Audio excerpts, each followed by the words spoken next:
இந்த 3 தொடர்களையும் பாருங்க. காகத்திடம் நரி ஏமாந்து போனது, நான் பணம் கொடுத்து ஏமாந்தேன், அவர்கள் எப்படி ஏமாந்தார்கள். இந்த தொடர்கள் எல்லாம் உங்க அன்றாட வாழ்க்கையில நீங்க கேட்கக்கூடிய தொடர்கள் தான். ஆனா இந்த தொடர்கள்ல ஏமாந்து என்ற சொல் சரியாகத்தான் பயன்படுத்தப்பட்டிருக்கு அப்படின்னு தான் நம்ம தெரிஞ்சுக்க போறோம். இப்போ ஒரு சொல் வேற்றுமை உருபையோ விகுதியோ ஏற்கும் பொழுது சின்ன சின்ன மாற்றங்களை தான் அடையும். இப்ப பாருங்க, தடுமாற்றம் என்ற சொல் தடுமாறி, தடுமாறினேன், தடுமாறினார்கள் என்றுதான் மாறி வரும். அதே மாதிரி பதற்றம் என்ற சொல் பதறி, பதறினேன், பதறினார்கள் இப்படிதான் மாறும். அதே மாதிரிதான் ஏமாற்றம் என்ற சொல் வேற்றுமை உருபுகளையோ விகுதிகளையோ ஏற்கும் பொழுது ஏமாறி, ஏமாறினேன், ஏமாறினார்கள் அப்படின்னு தான் மாறி வரும். இதை வச்சு பார்க்கும் பொழுது இந்த தொடர்கள்ல ஏமாந்து என்ற சொல்ல நம்ம தவறா பயன்படுத்திக்கிட்டு இருக்கோம். இங்க எப்படி பயன்படுத்தணும்னு பாருங்க.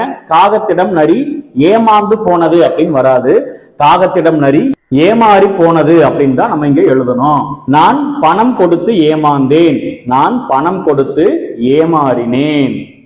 அவர்கள் எப்படி ஏமாந்தார்கள், இங்க ஏமாந்தார்கள் இல்ல ஏமாறினார்கள் அப்படின்னு தான் இங்க எழுதணும். ஏமாந்து அப்படிங்கிற சொல்ல ஏமாற்றம் அப்படிங்கிற பொருள்ல நம்ம பயன்படுத்திக்கிட்டு இருக்கோம். ஆனா ஏமாந்து என்ற சொல்லிற்கு மகிழ்ந்து என்று பொருள்.